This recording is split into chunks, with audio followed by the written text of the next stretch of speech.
Hey, it's Dr. Jared, and in this video, I want to show you the right way to foam roll your lower back to alleviate tension, improve mobility, and decrease your pain. Because the majority of people who use a foam roller on their lower back do it the wrong way.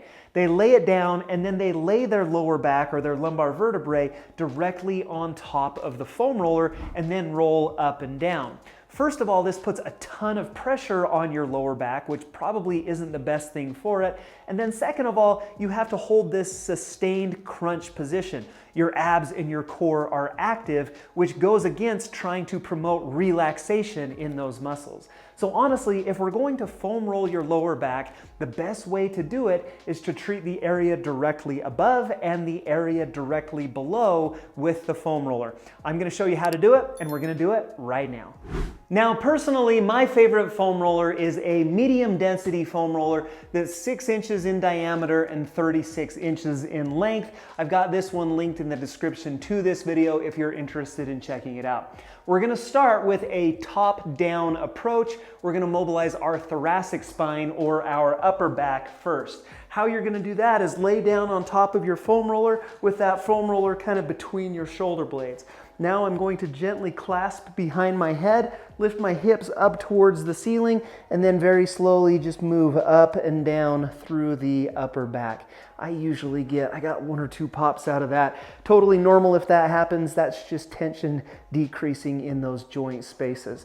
Now we can foam roll our upper back because we have a lot of other structures that are accepting a lot of that load. You've got your ribs and your shoulder blades that make this more comfortable and not quite as aggressive. Also, we're trying to straighten out a curve that is caused by poor posture with this. So this is just a great way to improve mobility through your upper back. What I would do is start with about 60 seconds of foam rolling right here through the upper back. Now, if we want to address the lumbar spine directly, my favorite way to do that is by addressing the muscles that act on the lumbar spine. So now we're going to come at it from the side. These muscles, it's called the Quadratus Lumborum. What I want you to do is fold over your foam roller. Right now, it's under my right side. I've got my right elbow on the ground, and both of my feet are in contact with the ground. What you can do is prop that up. It's going to come right off of your hip bone. So find your hip bone. You're coming just right above that with the foam roller, and then roll my hips backwards so that they're about a 45-degree up towards the ceiling. Now in this position, I can very comfortably roll up and down the length of those muscles that are acting on my spine. So I'm not directly on top of my lumbar vertebrae, but I'm just right to the side of that as I'm working up and down the muscles that again are going to control and stabilize my lower back. My weight is accepted through my elbow and through my feet, and so it becomes very easy to control. And again, I would spend about 30 to 60 seconds on the right side, roll over and do that again 30 to 60 seconds on the left side. And then the last thing we have to do is come from the bottom up. The muscles that control and influence the spine are going to be the hip flexors, the glutes, and the hamstrings. And so this is what that looks like. We'll start with the hip flexors.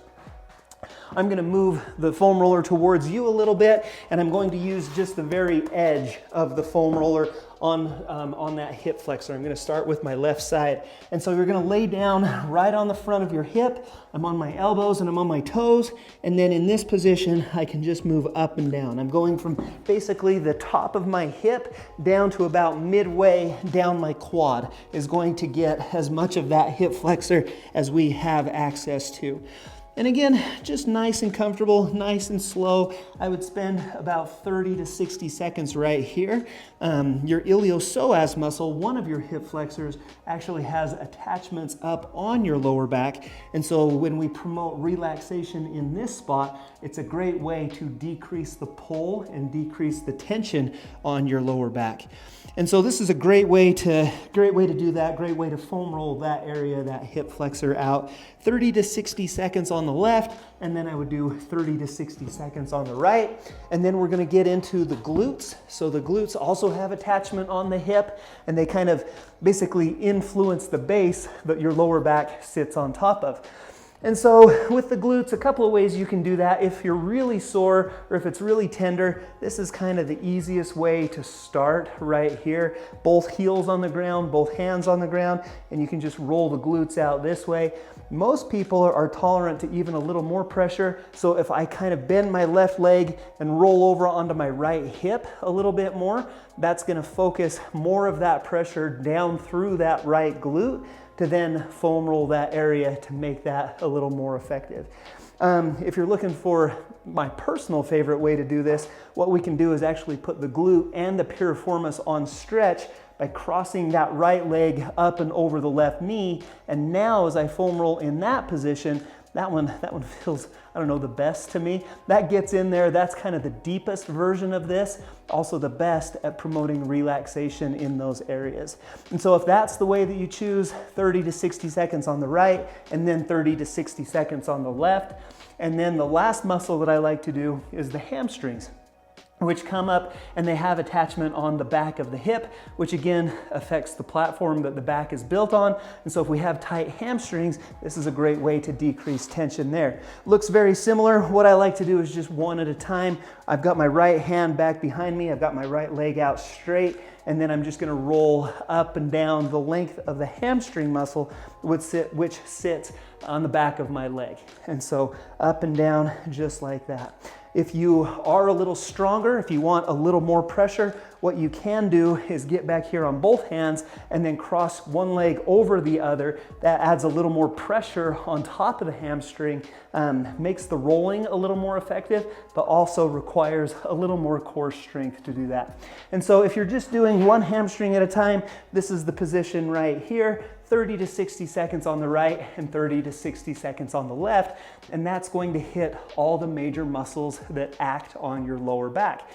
After foam rolling them, it's important that you stretch them out. That's how we're really gonna maximize on the foam rolling. If you're interested in a simple follow along routine to stretch out your hips and lower back, which I highly recommend you do, click on this video right here. If you haven't subscribed to Tone and Tighten yet, hit the circle right here to do that. I would love to see you back for future videos.